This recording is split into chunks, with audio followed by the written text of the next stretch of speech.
मी शांतीलाल सुरतवाला, पुणे. आज पुराव्यासकट बोलतो आहे तुमच्याबरोबर, म्हणजे फेकाफेकी अजिबात नाही. आता गव्हर्मेंट ऑफ इंडियाने आपल्याला जुन्या गाड्यांना नंबर प्लेट बदलायला सांगितले आणि सरकारने त्याचे दर जाहीर केले.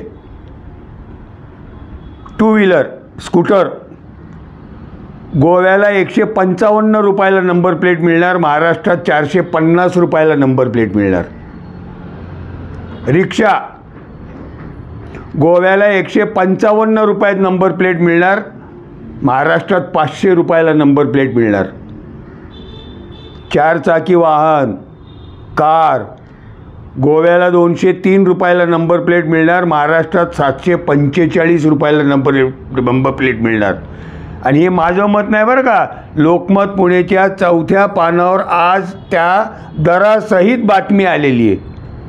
आता मला एक सांगा, गोव्याला मुख्यमंत्री भारतीय जनता पक्षाचे, महाराष्ट्रात मुख्यमंत्री भारतीय जनता पक्षाचे.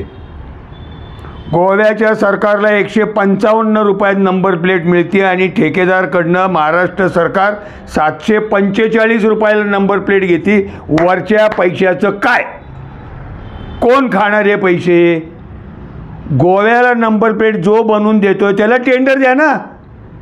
मी तुम्हाला गेले अनेक दिवस हात जोडून सांगतोय, महाराष्ट्र सरकार श्रीमंत असो किंवा गरीब असो सगळ्यांची लुटालुटी करतायत, आपले पैसे लुटतायत. जरा डोळे उघडे ठेवा. माझी हात जोडून नम्र विनंती आहे, कुठलाही नेता कुठल्याही प्रयागराजला जाऊन आंघोळ करून आला म्हणून मत देऊ नका. एकनाथ शिंदेसुद्धा आंघोळ करून आले आणि इथं हे मुख्यमंत्री आणि 2 उपमुख्यमंत्री मिळून स्कूटरवाल्यांना सुद्धा लुटण्याचा प्रोग्राम बनवतात. थोडे जागे व्हा आणि याची प्रतिक्रिया मुख्यमंत्र्यांना कळवा.